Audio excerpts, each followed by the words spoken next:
Oui. Mais pour la clôture, j'ai un conseil ici à Paris. Et bon, je fais l'ouverture. Et ils ont dit, mais si vous faites l'ouverture, vous ne pouvez pas être président du jury cette année. Oh, Et voilà, je pars demain mais alors qui est le... Ah oui, bon. pour les films Oui, sur oui, oui, les, sur bien les sûr, doigts. Là. bien sûr. Non, mais c'est toujours très intéressant. Il est très bien, mais il est connu en plus. Il est connu et reconnu comme festival. Ah oui, oui, oui, oui, Oui, oui, il est oui, très oui. important. Il a plusieurs. Moi, j'ai aussi...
J'envoie à la fin le zapping. Tout est clair pour moi. Si vous êtes prêts, on y va. Pour moi, tout est clair.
Mon invitée ce soir est une immense soprano. C'est l'une des plus belles voix, sinon la plus belle du monde, qui a vendu plus de 14 millions de disques. C'est aussi une citoyenne du monde, une femme engagée.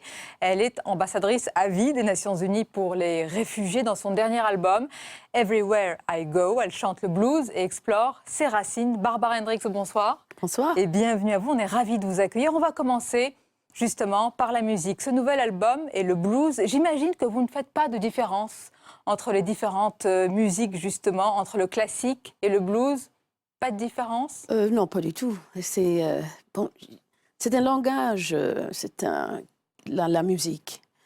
Et ils sont comme dans les langues différentes. Des fois, moi, quand je parle suédois, je parle français et anglais, ce n'est pas la même voix, mais je ne change rien. Ma voix s'adapte à la langue, mais c'est la même chose avec les genres différents de la musique. Mais aussi dans la musique classique, je dis Fauré n'est pas la même chose que Debussy. Chaque compositeur a sa propre langue. Et c'est ça qui est intéressant pour moi, c'est d'essayer d'apprendre une nouvelle langue. Et le blues... C'est une nouvelle langue, le blues, donc. Enfin, oui, une langue en plus. Une langue que j'avais entendue, mais pas de près, parce que mon père était pasteur. Et pour lui, le blues était la musique du diable, quoi. Parce que, bon, les sujets n'étaient pas tout à fait ce qu'on parlait à l'église. Et j'ai entendu le blues, et j'ai chanté la musique des racines de blues, les Negro Spiritual, enfants à l'église. Donc vous ne l'avez jamais quitté. Quand je dis vous revenez à vos racines, c'est faux.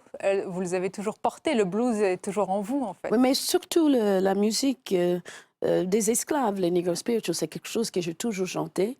Ça m'a accompagnée toute ma vie, depuis que j'ai toute petite. Mais j'ai appris beaucoup sur le blues récemment. Bon, il y a 10 ans, j'avais décidé qu'après avoir chanté, disons, le jazz, j'avais le jazz dans mon répertoire, j'avais envie d'aller plus loin, plus en profondeur, et de regarder un peu le blues, ce blues que je n'ai jamais chanté. Et d'abord, j'ai trouvé c'est très, très riche. Et j'ai eu la chance qu'il avait un monsieur, Alan Lomax, qui avait dans les années, fin les 50 et 60, qui est allé dans le Mississippi, dans les environs, enregistrer les musiciens. Et ça a gardé pour nous vraiment un témoignage des musiciens de l'époque, au début, parce qu'ils étaient à la fin de leur vie. Et j'ai découvert vraiment, c'était une richesse de musique, d'émotion, quelque chose qui m'a donné vraiment envie de partager le blues avec mon public. Qu'est-ce qui vous va bien, le blues? Parce que ce qui est incroyable, c'est que votre voix s'adapte à tous les registres, ou plutôt, est-ce qu'on peut dire que c'est les registres qui s'adaptent à votre voix? C'est pas évident, et là, ce n'est pas, vous flatter que de dire... Oui, un peu des deux. Est-ce qu'aussi, Barbara Hendricks, que ce soit pour le classique et le blues, il faut le rapprocher d'un public plus jeune? On dit souvent, parfois, c'est ce qui pêche, hein, que ce soit pour le classique ou le blues, ce ne sont pas forcément les plus jeunes d'entre nous qui l'écoutent. Est-ce qu'il faut adapter l'oreille dès le plus jeune âge, peut-être? Je crois que ce qui est le plus important, c'est les enfants en accès à la culture, à notre patrimoine culturel. On a une telle richesse, juste ici, je dis en France, juste ici en Europe, dont nos enfants n'ont pas du tout au courant que ça les appartient. Et je trouve ça, c'est une pauvreté culturelle on doit avoir honte, qu'un enfant peut dire, une fois qu'il avait écouté Mozart, qu'il n'aime pas, mais c'est inacceptable, qu'il dit ça sans jamais avoir eu l'occasion d'entendre la musique. Bon, il n'y a pas tout le monde qui aime Mozart, et moi je n'aime pas toutes les musiques, mais je dis que cette ouverture vers le monde est quelque chose qui est un handicap pour un enfant si on ne le donne pas très très jeune. Alors on va écouter justement un extrait de cet album intitulé « Everywhere I Go ». Well, there is blues in my house, from the roof down to the ground. Yes, there is blues in my house, from the roof down to the ground. And there's blues everywhere, my good man can't be found.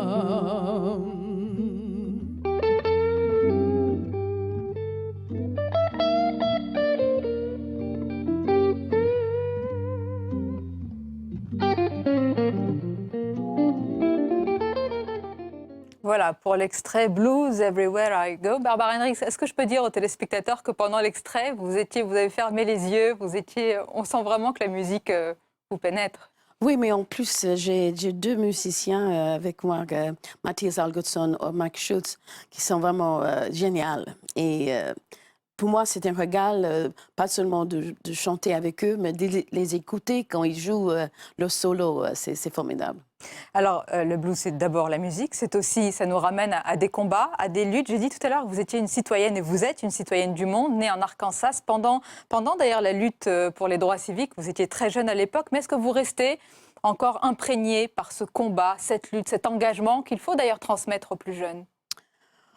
Toujours. Moi, je crois que c'est impossible pour moi de me séparer de cette époque. En plus, c'est une époque qui était extraordinaire sous le sens moi, j'étais témoin, pas vraiment participant, mais on sentait qu'on était en train de faire quelque chose, de faire bouger des choses.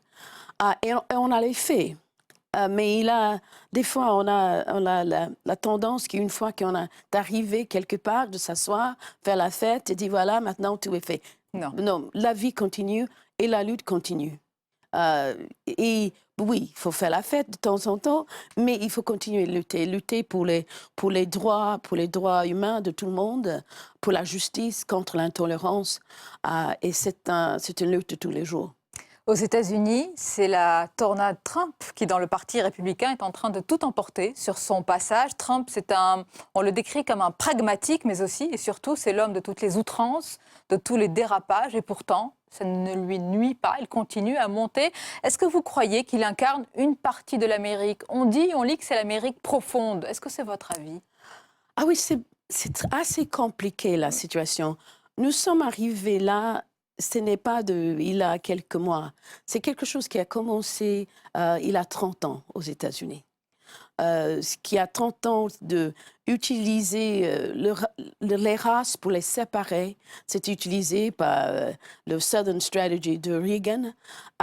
Et d'arriver aussi les dernières cette année de Obama, où les républicains ont fait tout pour vraiment même pas respecter la présidence, le fait voilà, on arrive à une situation qui est un star de reality show. On a créé la machine Trump. Oui, exact. Oui, c'était créé. C'était créé pas exprès, parce qu'ils sont effrayés maintenant. Ils ne savent pas quoi faire. Ils ont créé un monstre qui ne fait pas ce qu'ils demandent de faire. Et Barbara Hendricks, paraît-il, et hier encore sur ce plateau, on en parlait avec des spécialistes des États-Unis qui nous disaient il amène une partie de la population américaine, des jeunes, vers la politique. Alors c'est vrai qu'il les amène par la porte du populisme, mais il y a un véritable attrait pour lui. Comment il faut l'analyser plus profondément? Est-ce que vous imaginez que ce Donald Trump il peut accéder à la Maison-Blanche un jour? Tout est possible, mais je crois qu'il faut regarder, c'est Bernie Sanders qui ont vraiment mobilisé des jeunes.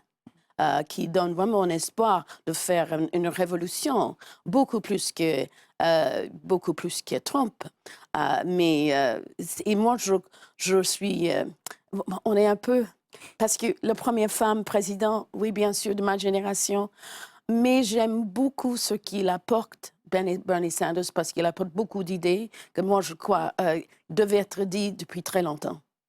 Alors, c'est peut-être que Trump accédera ou pas, en tous les cas, ou Hillary Clinton, et c'est dans ce monde compliqué où il y a des centaines de milliers de réfugiés qui continuent d'arriver, de frapper aux portes de l'Europe. L'Europe, Barbara Hendricks, qui se divise, qui est éclatée sur ce sujet. Vous qui êtes l'ambassadrice à vie des Nations Unies sur ce sujet, qu'est-ce qui vous inspire ce spectacle de désunion, de division? Bon, pas seulement ça, mais je suis une Européenne convaincue qui est... cette union qui était fondée sur notre envie de vivre ensemble en paix, en respectant les droits de tout le monde. Moi, je crois toujours. Je crois qu'il manque une vision pour l'Europe et qui, moi, je dis seulement pour ceux qui disent il faut fermer les portes, juste imaginer pour juste une minute la nécessité de partir maintenant. Vous avez 10 minutes. Vous prenez ce que vous pouvez, vos enfants, courir. Quel est l'accueil que vous aimeriez recevoir? Parce que ce n'est pas une question de réfugiés, c'est une question des êtres humains, des autres êtres humains, nos frères, nos sœurs. Et il faut pas voir que ce sont les gens qui viennent prendre quelque chose. C'est les gens qui courent pour sauver leur vie et la vie de leurs enfants. Et ça, c'est la première étape. Après, l'accueil, une organisation de comment on va les accueillir, les règles pour les accueillir, tout ça n'existe pas. Il faut, mais premièrement, c'est les êtres humains. Vous avez raison de rappeler cela. Et je vous oppose non pas un discours, mais un sentiment qui est partagé quand même par de nombreux citoyens en Europe, pas tous, mais il y a une crainte des gens qui peut être comprise aussi de perdre une sorte d'identité collective. Il y a une angoisse face à cet afflux de réfugiés. Comment à la fois tenir compte de ce que vous dites, c'est tellement humain, qui ne le comprendrait pas, mais tenir compte d'une réelle angoisse? Non, mais je comprends. Moi, je comprends la peur, mais je comprends aussi que les erreurs qu'on fait en suivant notre peur, qu'il faut vraiment faire face à cette peur. Quelle identité? Est-ce qu'on a vraiment cette identité? Est-ce qu'on vit cette identité de tous les jours dont on parle? Moi, je crois que si c'est dans votre vie quotidienne de vivre cette identité européenne, on n'a pas besoin d'avoir peur de le perdre. La peur, elle existe aussi dans le pays dans lequel vous habitez, la Suède. Oui, oui, mais partout. Mais moi, j'ai peur. Mais je fais face à ma peur en disant l'amour est encore plus fort que la haine. Et vraiment, et la lumière vaincre toujours, je dis le darkness, l'ombre. Ouais. Toujours Et la voilà, lumière, oui. vous restez une Européenne convaincue. Vous avez dit quelque chose de très important. Vous avez parlé de l'arrivée, vous avez parlé de l'accueil, et puis après, il y a le processus qui vient après dans de nombreux pays européens, en particulier en France. Le problème auquel nous faisons face, c'est l'intégration.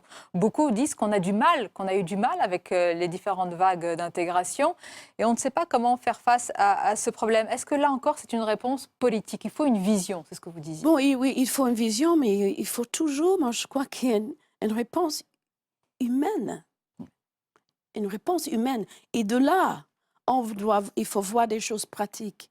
Mais il faut voir, on demande la question, comment je vis moi, avec ma propre famille? Voilà, la réponse vient de chacun de nous, du cœur de chacun de nous. Et si on a envie, vous savez, nous sommes forcés maintenant de vivre ensemble. On n'a pas de choix. Il faut trouver une Et il faut solution faire ça humainement. Et politique. Vous avez toujours eu une affection particulière, Barbara Hendricks, pour notre pays, pour la France.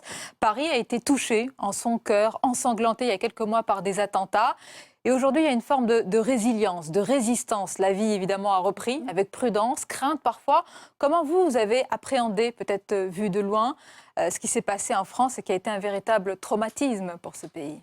Moi, je veux dire que moi, j'avais quitté Paris la veille, en train pour Genève. Le 12 novembre, oui. Oui, exactement. Et choquée, parce que j'étais dans mon lit et juste en arrivant, j'ai vu qu'il avait un SMS. Normalement, j'éteins le téléphone. J'ai dit, bon, peut-être, oui, parce que j'attendais ma fille, un message de ma fille.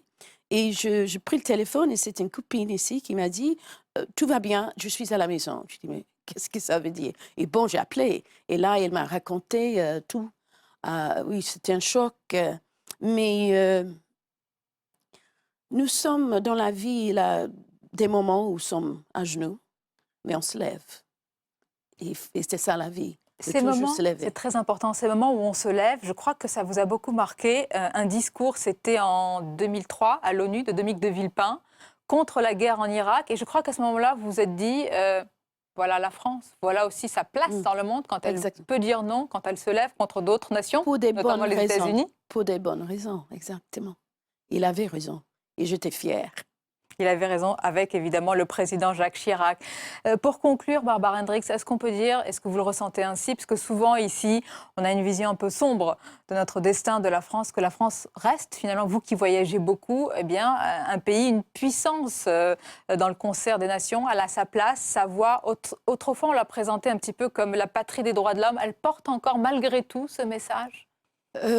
Oui, je crois que nous sommes capables de continuer à le porter. Nous sommes dans une phase, comme je dis, nous sommes à moitié à genoux, mais il faut se lever, mais se lever avec l'étendard dans la main de cette égalité, fraternité, liberté. Vous, quel est votre secret pour être toujours comme ça, debout, en forme? Je sais pas, j'aime la vie. C'est le plus beau message. Oui, et je suis grand-mère d'un petit Marlon qui est extraordinaire. Et j'aimerais lui laisser quelque chose un peu plus positif derrière moi. Est-ce que Marlon écoute du blues? Ah oui, il adore la musique. Oui. Voilà. Ça ne pouvait pas être autrement. Merci beaucoup, Barbara Hendricks. C'était un plaisir de vous recevoir. Merci. On arrive presque à la fin de cette émission. Comme d'habitude, ce sont les moments choisis de Public Sénat, c'est le zapping.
Écrivain de Henning Mankell. D'accord. Ouais. Ouais. Et je crois qu'Olivier a parlé avec quelqu'un pour... Très bien. Voilà. Tous Pierre-Henri? les deux? Pierre-Henri? Oui, tu peux me dire, s'il vous plaît, un peu d'ordre. On va enregistrer le plateau de fin, 1 et 2. De quoi il s'agit, l'enregistrement que doit faire Madame Hendrix, là? Non, on ne me l'a pas dit, oui. OK. Personne ne me l'a dit, oui. OK. Alors, allez-y, vous enregistrez le message, moi je vous laisse. Hein? Oui, il faut que je Tu cherche. nous expliques comment il faut faire? Peut-être tu peux parler dans le studio? Dingue. Non mais vous êtes lourd. Hein. J'ai besoin, Non, c'est malheureusement, pas d'une mal. oreillette pour la note. Merde. Qu'est-ce qui se passe?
Parce que c'est pour... Oui, oui, oui.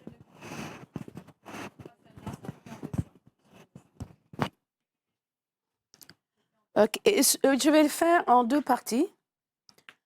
D'abord, je vais dire un petit texte en suédois. Et après, je vais chanter 30 secondes.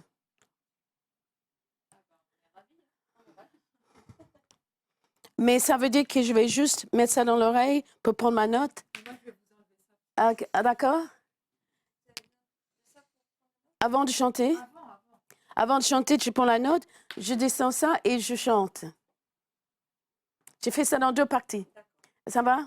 Parce que malheureusement, non, je n'entends pas sans l'oreille. OK.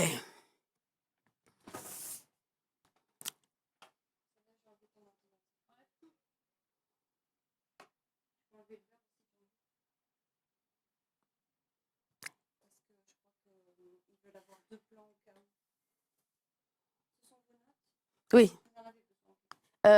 Vous pouvez le fermer sans le voir.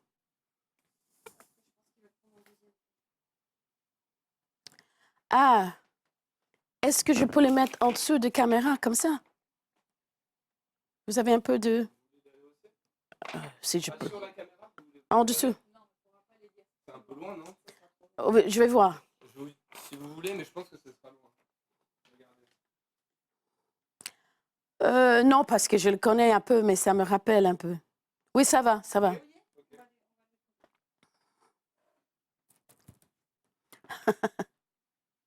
Attends, 2 secondes, j'accroche juste le texte.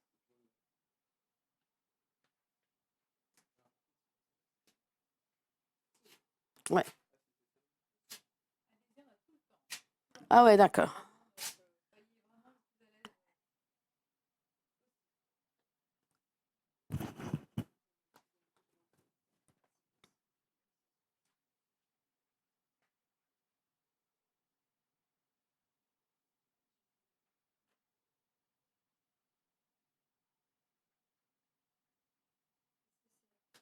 Mhm, oui.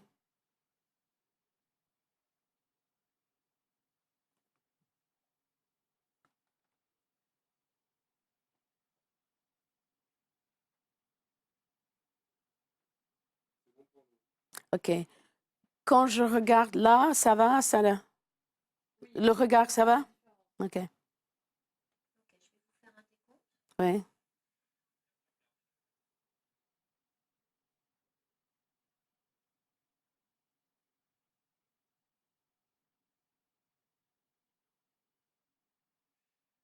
Regardez la caméra au maximum, s'il vous plaît. Quand même, c'est mieux, oui, ça c'est voilà. Merci beaucoup. Voilà. Ok, on y va. Attention, je vous fais un petit décompte à 5 secondes. 5, 4, 3, 2, 1. Top. Hej! När jag tänker på Henning så tänker jag på musik som gjorde att vi träffades och möttes. Jag tänker på litteratur. Han var en stor författare och min förläggare. Jag tänker på mänskliga rättigheter som vi båda var engagerade i. Henning, du kommer att fortfarande... merde. Je peux juste... OK. On va recommencer, c'est pas grave. Ouais. Allez, attention, on y va. 5, 4, 3, 2, 1. Top. Hej! När jag tänker på Henning så tänker jag på musik som gjorde att vi träffades och möttes. Jag tänker på litteratur. Han var en stor författare och min förläggare. Jag tänker på mänskliga rättigheter som vi båda var engagerade i. Henning, du kommer att fortsätta inspirera människor världen över. OK. Ah, j'ai baissé les yeux à la fin, non? Non, mais nous, il n'y a pas de problème. OK, voilà, je prends la note.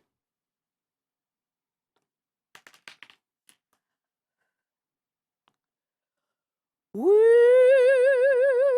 shall overcome. We shall overcome. We shall overcome someday. Oh, deep in my heart, I do believe we shall overcome someday. We shall live in peace. We shall live in peace. We shall live in peace someday.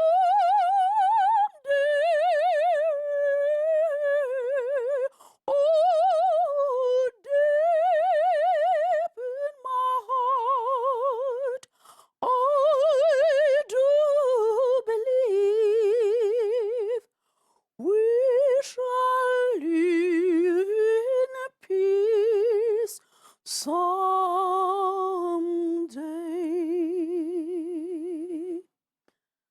Tack, Henning. Bra. Bravo, bravo, bravo et merci. Oups.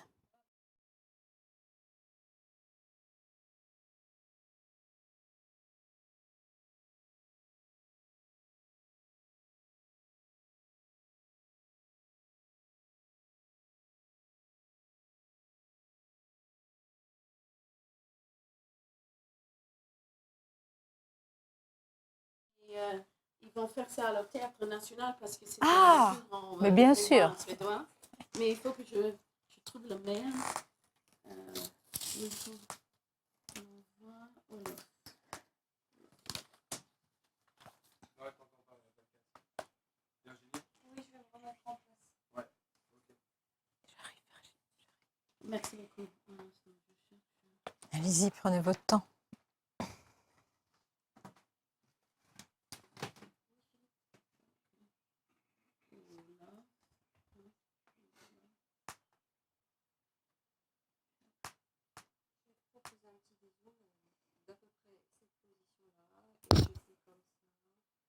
Voilà, on a caché la caméra.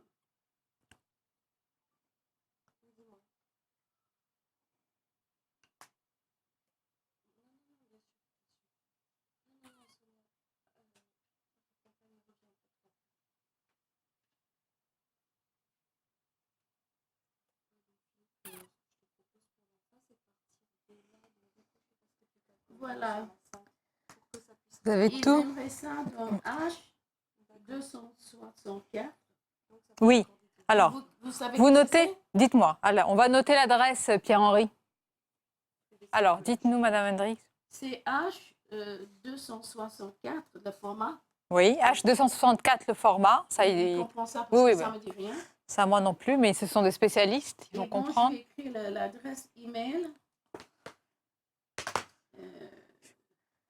H264, c'est le Ou- format. Ils ont ça? Et on va vous donner l'adresse email. Moi, je peux l'écrire. Oui, derrière. bien sûr. Vous avez un... Tout de suite, un stylo. Merci. Et voilà.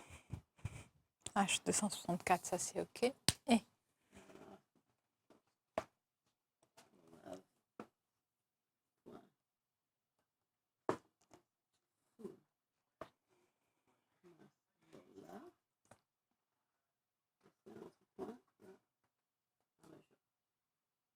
Hmm. Non, je crois pas.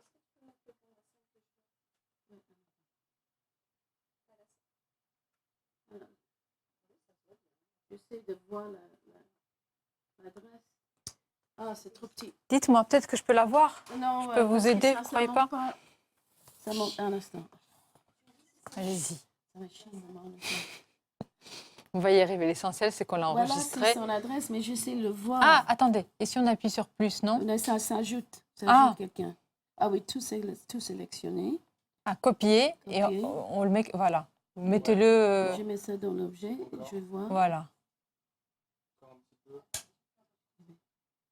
Attendez, hop. Peut-être pas trop. Hop. Juste comme ça. Non, mais Non. est-ce que c'est un copier? Oui, vous avez copié. Maintenant, il faut coller. Voilà. Alors. Peut-être il faut le coller dans le message. Ah, voilà, coller. Ah, on l'a. Le voilà. En Est-ce qu'il entier. il a des points après Oui. chaque nom? Hola, point. Voilà. Numéro là, point. Unscard. Unscard. At. Léopard. Léopard. Forlag.se. Ah ben voilà, c'est clair. Voilà, on a tout. Est-ce Et que vous pouvez aussi le format, envoyer- oui, dites-moi. le format, c'est... Voilà, on l'a noté. Et je envoyais ça aussi à Olivier Vanier au cas où il a un problème. Oui. Olivier. Mes enfants se moquent de moi parce que j'ai un 4. Moi, je trouve que vous débrouillez déjà. Ah oui, le téléphone, il est un peu fatigué. Oui, c'est Oui, vrai le que vous pourriez le téléphone. changer. Oui. Oui, ils ont dit... Il maman, date un peu. Non, mais Mais pourquoi si vous êtes habitué, Non, mais pourquoi j'étais quelque chose qui marche? vous avez raison. C'est comme maman, elle me dit la même chose. Mais... non, mais ça marche. Mais bon, il y a certaines choses, je ne peux pas faire FaceTime. Sauf si je... Ah oui, avec celui-là, vous pouvez pas. Oui, je fais avec Wi-Fi, mais Ah pas, oui. pas avec Ah oui. le réseau de téléphone. Olivier. Donc, on envoie aux deux adresses, hein, Oui, Madame parce que Hendrix. ça, c'est comme ça. Si Arte jamais Vero, il ne reçoit voilà. pas, il s'en occupe. Vous n'avez D'accord. pas besoin. arteverum.com. Il s'en occupe. Bien sûr, on va le faire tout de suite. Ok, mais c'est vraiment gentil. Mais c'est moi. Voilà. Bon, ils m'ont demandé de faire un truc pour les réfugiés, mais non, mais ça va, c'est ça. Ça va. Oui, ça va. Parler Parce qu'ils ont demandé assez. ça vraiment au dernier moment. Je n'avais pas le temps. Non, mais c'est déjà là, c'est déjà formidable. On va l'envoyer tout de suite. Moi, je vais vous accompagner et je reviens pour le plateau, hein, les amis. Merci, au revoir. J'ai eu récemment au mois de décembre le prix de l'ICRA. Mais je sais. Et, Ah moi, ouais, j'avais bah. fait un discours Bah, qui, le président, il avait dit à quelqu'un que je connais, très audacieuse. oui, oui. Mais Madame Mais Hendrix, il a apprécié. ils ont tellement pas de vision, les politiques, que c'est des gens comme vous, vraiment, je vous le dis sincèrement, hein, dont on a besoin. Non, et puis ils ont les élections, ils ont tout, malheureusement. Alors, allez-y, allez-y.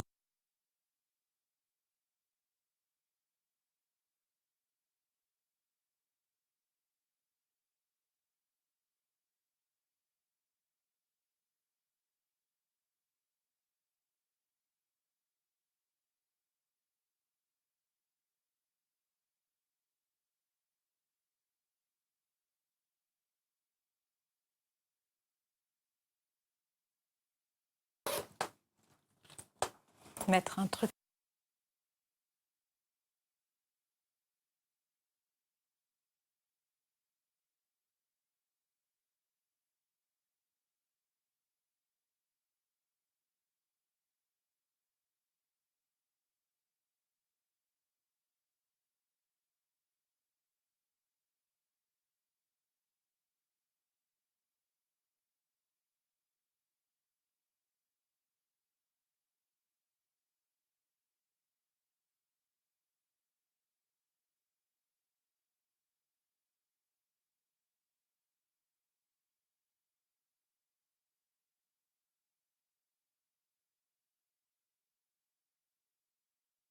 Tout de suite.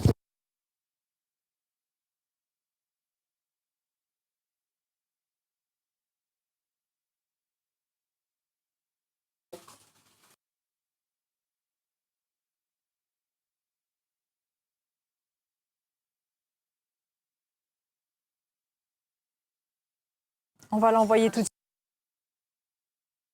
Merci beaucoup. Mais c'est moi. Mais c'est... Voilà. Vous avez même eu un cadeau supplémentaire avec la voix. Mais oui, un négatif. On a des gens aussi... Enfin, c'est... Vous êtes vraiment...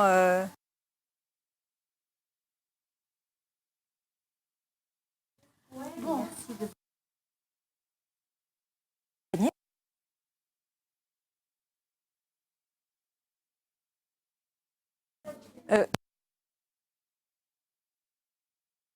Parce que pour l'instant, elle est seule.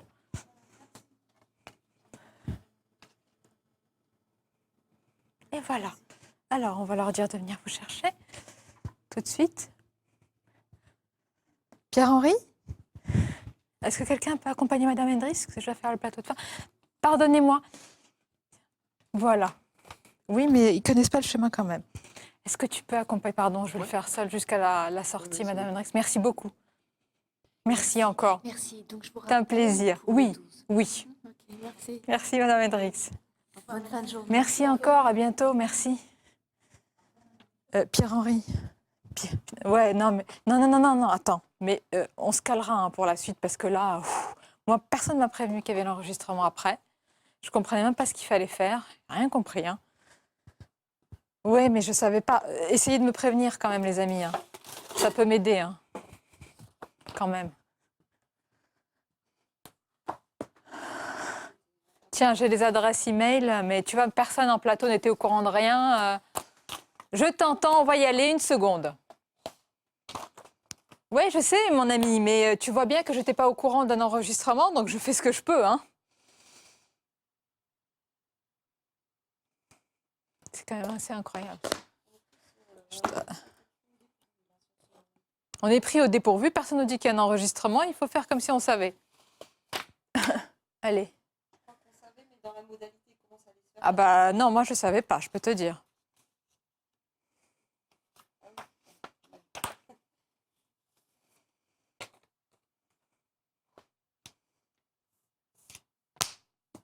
On est prêt.